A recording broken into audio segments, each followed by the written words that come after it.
샬롬. 3월 7일 금요일 이슬기도 오신 여러분 환영합니다. 우리 암송하고 시작하겠습니다. 요한일서 5장 4절입니다. 무릇 하나님께로부터 난 자마다 세상을 이기느니라. 세상을 이기는 승리는 이것이니 우리의 믿음이니라. 한 번 더 합니다. 무릇 하나님께로부터 난 자마다 세상을 이기느니라. 세상을 이기는 승리는 이것이니 우리의 믿음이니라. 아멘. 오늘 우리가 살펴볼 말씀은 출애굽기 18장, 그리고 누가복음 21장, 욥기 36장, 고린도후서 6장입니다. 내 본문을 지식이라는 주제로 살펴보도록 하겠습니다. 예, 먼저 출애굽기입니다. 출애굽기 18장은 실용적 지식의 중요성을 보여줍니다. 모세의 장인 이드로는 모세가 혼자서 모든 백성의 분쟁을 재판하는 것을 보고 능력 있는 사람들을 뽑아서 천부장, 백부장, 50부장, 10부장으로 세워 사건의 경중에 따라 판결하게 하는 시스템을 제안했습니다. 이것은 영적 통찰뿐 아니라 실제적인 행정 지식이 하나님의 백성을 다스리는데 얼마나 중요한지를 보여줍니다.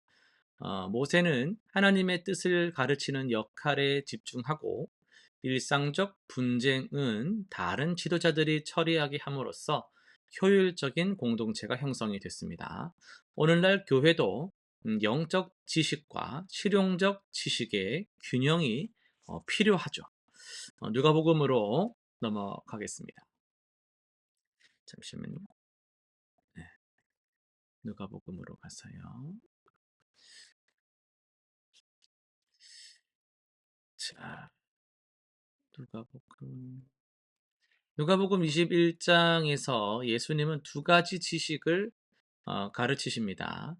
첫째는 가치 판단의 지식으로 부자들의 많은 헌금보다 가난한 과부의 두 렙돈을 더 가치 있게 평가를 하셨죠. 이것은 외적인 양이 아니라 마음의 태도와 희생의 정도를 보시는 하나님의 기준을 보여줍니다.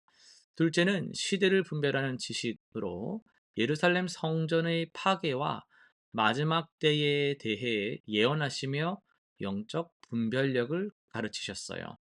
너희는 인내로 너희 영혼을 얻으리라. 라고 말씀하시면서 어려운 시기에 필요한 것은 정보가 아니라 신앙의 인내와 깨어있는 지식이라는 것을 강조를 하셨습니다. 욥기입니다. 욥기 36장에서 엘리후는 하나님의 속성과 능력에 관한 지식을 전합니다. 그는 하나님의 공의로우심과 위대하심을 설명하면서 고난의 교육적 목적에 대해 말합니다. 고난 중에 있는 자의 귀를 열어 주시며 그들에게 교훈을 주사 그들의 범죄를 알게 하시는 하나님의 모습을 통해 고난이 단순한 벌이 아닌 교정과 성장의 도구임을 강조합니다. 또한 자연현상, 구름, 비, 천둥, 번개를 통해서 드러나는 하나님의 능력을 묘사하면서 일상 속에서 창조주의 지혜를 발견하는 실천적 지식의 중요성을 알려주고 있습니다. 그리고 고린도후서 6장입니다. 여기서 바울은 그리스도인의 정체성과 구별된 삶에 관한 지식을 가르칩니다. 자신을 하나님의 일꾼으로 규정하면서 다양한 어려움 속에서도 깨끗함, 지식, 오래 참음, 자비, 성령의 감화, 진리의 말씀, 하나님의 능력으로 사역함을 보여줍니다. 이는 삶으로 체화된 실천적 지식입니다. 또한 너희는 믿지 않는 자와 멍에를 함께 매지 말라 이렇게 권면하면서 우리는 살아계신 하나님의 성전이라는 정체성 지식이 실제적 생활 방식의 변화로 이어져야 한다라는 것을 강조하고 있어요. 예, 오늘 조금 더 살펴볼 말씀은 누가복음 21장인데요. 누가복음 21장을 통해서 예수님께서 가르쳐 주시는 두 가지 중요한 지식에 대해서 좀 더 나누려고 합니다. 음 아까도 말씀드렸지만 이 장에서 먼저 예수님은 가난한 과부의 헌금을 통해서 하나님 나라의 가치 체계를 가르치시고, 이어서 종말에 관한 예언을 통해서 시대를 분별하는 지혜를 알려주십니다. 이 두 가지 지식은 겉보기에는 별개의 주제처럼 보일 수 있지만 사실은 깊이 연결되어 있어요. 둘 다 세상의 기준이 아닌 하나님의 관점으로 현실을 바라보는 법을 가르치기 때문이죠. 오늘날 우리가 살아가는 혼란스러운 시대에 이 말씀은 그럼 어떤 의미를 가질까? 우리 한번 그걸 살펴보려고 하는데요. 누가복음 21장은 성전 연보궤에 헌금하는 사람들을 지켜보시는 예수님의 모습으로 시작을 합니다. 많은 부자들이 연보를 넣는 중에 한 가난한 과부가 두렙돈을 넣습니다. 그때 예수님이 놀라운 선언을 이제 하시죠. "내가 참으로 너희에게 말하노니 이 가난한 과부가 모든 사람보다 많이 넣었다." 어 저들은 그 풍족한 중에서 헌금을 이제 일부를 넣은 거겠지만, 이 과부는 그 가난한 중에서 자기가 가지고 있는 생활비 전부를 넣었다라고 말씀을 하셨죠. 아, 이거 정말 놀라운 말씀인데요. 왜냐하면 세상의 가치관을 뒤집어 엎는 말씀이기 때문에 그렇습니다. 세상은 항상 사이즈를 중시하거든요. 더 크고 더 많고 더 화려한 것에 가치를 많이 둔단 말이죠. 하지만 예수님이 가르치시는 나라, 하나님 나라는 완전히 다른 계산법을 보여주고 있는 거죠. 주님께서는 금액의 크기가 아니라 그 금액을 드리는 자의 마음, 그 희생의 정도, 헌신의 깊이를 더 지금 중요하게 보시고 계신 겁니다. 두렙돈을 좀 더 알면은 도움이 되는데요. 그 당시 통용되던 화폐 단위 중에 가장 작은 단위입니다.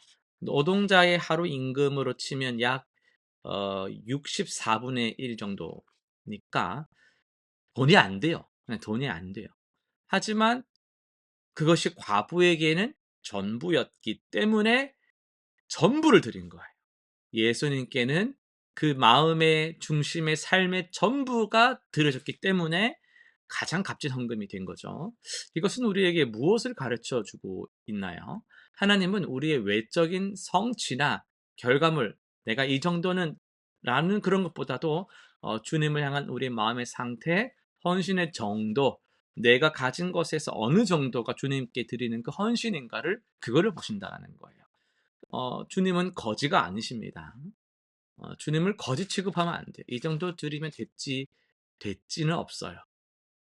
이 정도 드리면 됐지라는 건 없습니다. 주님은 내 모든 걸 다 드려도 부족한 그런 크신 분이잖아요. 그런 주님께 내 상황에서 내가 주님께 드릴 수 있는 좋은 그 정도, 헌신의 정도를 주님은 살피신다라는 거예요. 단순히 많고 적음이 아니라 여러분 중심에 하나님의 감동이 있어야 한다라는 거죠. 풍족함 속에서의 작은 나눔보다 부족함 속에서의 희생적 나눔을 주님은 더 귀하게 여기신다라는 것을 우리는 기억해야 됩니다. 오늘날 우리 사회에서 성공의 기준은 무엇입니까? 대부분 재산, 지위, 명예와 같은 드러난 외적인 것들이죠. 하지만 예수님의 기준은 다르다라는 거예요. 그분께 성공이란 자신을 얼마나 온전히 하나님께 드리느냐, 이게 성공이 여부인 거예요. 기준이 다른 거예요. 그러니까 자꾸 세상적 기준으로 예수님께 접근하면 안 되고 예수님의 기준으로 예수님께 가야만 은혜를 받을 수가 있겠죠.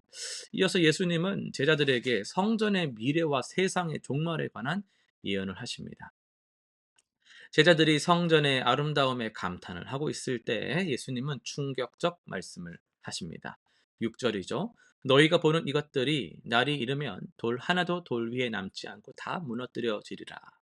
이 말씀은 이제 서기 70년 로마의 예루살렘 침공으로 성전이 완전히 파괴되면서 역사적으로 성취가 됩니다. 예수님은 계속해서 종말의 징조들, 거짓 메시아의 출현, 전쟁과 소문, 민족 간의 분쟁, 지진, 기근, 역병, 그리고 신자들에 대한 박해를 예언하십니다. 이런 예언의 그런 목적이 뭐냐? 두려움을 주기 위함이냐? 아닙니다. 오히려 제자들이 이 시대를 살아가면서 분별하고 어떤 상황이 와도 흔들리지 않는 믿음을 가지기를 원하셨기 때문입니다. 12절, 18절, 19절 이런 데 보면요. 그러나 이 모든 일 전에 내 이름으로 말미암아 너희에게 손을 대어 박해하며 그러나 너희 머리털 하나도 손상되지 않으리라. 너희의 인내로 너희 영혼을 얻으리라. 이런 말씀을 하신단 말이죠. 여기서 우리는 중요한 지혜를 배웁니다. 진정한 시대 분별력이란 단순히 현재 상황이나 미래를 이거 일어나는구나 예측하는 것만이 아니라는 거예요. 그것은 모든 상황 속에서 하나님의 주권과 보호하심을 신뢰하는 법을 아는 게 가장 중요한 지혜고 분별력이란 겁니다. 오늘날 우리도 불확실한 시대를 살아가고 있습니다. 팬데믹, 경제 위기, 기후 변화, 전쟁의 위협. 많은 사람들이 미래에 대한 두려움에 사로잡혀 있지 않습니까? 하지만 예수님은 14절에서 너희는 마음에 결심하고 미리 대답할 것을 연구하지 않기로 하라. 이런 말씀을 하신단 말이죠. 이런 세상의 불안에 휩쓸리지 말고 하나님의 인도하심을 더 의지하라는 가르침입니다. 이 두 가지 지식, 하나님의 가치 체계와 시대 분별력은 어, 장의 마지막에서 하나로 통합이 되는데요. 너희는 스스로 조심하라. 그렇지 않으면 방탕함과 술 취함과 생활의 염려로 마음이 둔하여지고 뜻밖의 그날의 덫과 같이 너희에게 임하리라. 이러므로 너희는 장차 올 이 모든 일을 능히 피하고 인자 앞에 서도록 항상 기도하며 깨어 있으라. 라고 말씀을 하십니다. 예수님은 단순히 종말에 대한 정보를 주시는 게 아닙니다. 그분은 우리가 어떻게 살아야 하는지를 가르치십니다. 세상의 기준과 가치에 현혹되지 말고 영적으로 깨어 있으라는 거예요. 과부의 두렙돈처럼 우리의 모든 것을 하나님께 드리는 헌신된 삶을 살라는 겁니다. 여기서 우리는 두 가지 지식이 어떻게 연결되는지를 볼 수 있습니다. 세상의 가치관에 속하지 않고 어, 하나님의 기준으로 살 때에 우리는 진정한 시대의 분별자가 될 수 있다는 거예요. 그리고 종말에 대한 바른 이해는 우리가 일시적인 것보다 영원한 것을 추구하게 만드는 겁니다. 실천상 말하기 전에 마무리를 좀 지어 볼게요. 오늘 좀 설교가 좀 긴데요. 누가복음 21장은 우리에게 두 가지 중요한 지식을 가르친다 했어요. 하나님의 가치 기준을 아는 지식, 시대를 분별하는 지식입니다. 이 두 가지 지식은 모두 세상의 기준이 아닌 하나님의 관점으로 현실을 바라보는 법을 가르쳐 줍니다.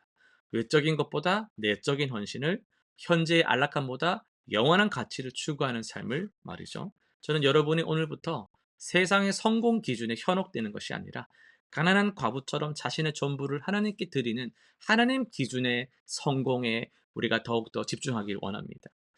또한 세상의 불안과 두려움에 휩쓸려서 막 어쩌지 어쩌지가 아니라 모든 상황 속에서 하나님의 주권, 하나님이 나라를 붙드시고 하나님이 여러분 가정을 붙드시고 하나님이 여러분의 삶을 주장하고 계신다라는 그 신뢰 속에서 깨어 기도하는 삶을 살기를 바랍니다. 그때 우리는 예수님의 말씀처럼 장차 올 이 모든 일을 능히 피하고 인자 앞에 설 수 있게 될 것입니다. 실천상 세 가지 정해 볼게요. 첫 번째, 가치를 재평가하는 거예요. 이번 주 동안 내가 시간, 돈, 에너지를 어디에 투자하고 있는지를 점검해 보시면서 이게 정말 하나님 나라의 가치에 맞지 않는 부분이 있다면 한번 조정해 보시면 좋겠어요. 두 번째, 미디어 금식과 말씀 묵상. 하루에 30분 이상 뉴스와 소셜 미디어를 끄고 원래 늘 아무 생각 없이 보던 거를 좀 시간 정해서 끄고 대신 그 시간에 성경을 더 읽거나 묵상하거나 써보거나 기도에 집중하면서 하나님 관점으로 세상을 보는 묵상 시간을 가져보시면 좋겠어요. 셋째, 비밀, 헌신, 실천하기. 구제 같은 건데요. 과부의 두 랩돈처럼 다른 사람들에게 보이지 않게 하나님께 드리는 헌신을 한 가지 결정하고 실천해 보시면 좋겠어요. 익명으로 기부를 한다든지 뭐 공개되지 않은 봉사를 한다든지 특별한 기도 시간을 뭐 보낸다든지요. 뭔가 하나님 앞에서 마음을 드리는 그런 행동들을 찾아보면 좋겠습니다. 기도 제목 세 가지 정해 볼게요. 첫 번째, 하나님, 제가 세상의 가치관이 아니라 하나님 나라 가치관으로 살아가게 하여 주옵소서. 외적인 성공에 눈이 자꾸 갑니다. 그런 것보다 주님 앞에서의 그 신실함을 더 중요하게 여기는 마음을 주옵소서. 두 번째요. 주님이 혼란한 시대 속에서 분별력을 주십시오. 미디어와 여론의 소리가 아니라 성령의 인도하심을 듣고 정말 진실을 따르는 귀와 마음을 열어 주옵소서. 세 번째, 주님, 제가 항상 깨어 기도하며 주님의 재림을 준비하는 지혜로운 종이 되게 하여 주옵소서. 일상의 염려와 세상의 유혹에 마음이 둔해지지 않도록 성령께서 깨우쳐 주시옵소서. 이렇게 기도하면 기도하는 저와 여러분 되시기를 간절히 바랍니다. 기도하고 마치겠습니다. 하나님 아버지 감사합니다. 여호와를 경외하는 것이 지식의 근본이라 하셨사오니 우리가 주님을 경외하는 하루 살게 하여 주옵소서. 우리에게 말씀하신 것들, 주님께서 순종하신 모든 말씀들, 성령께서 우리에게 깨닫게 하여 주시고 오늘도 주님을 의지할 때에 주와 동행하며 믿음으로 승리하는 삶을 살게 하여 주옵소서. 감사드리며 예수님의 이름으로 기도드립니다. 아멘.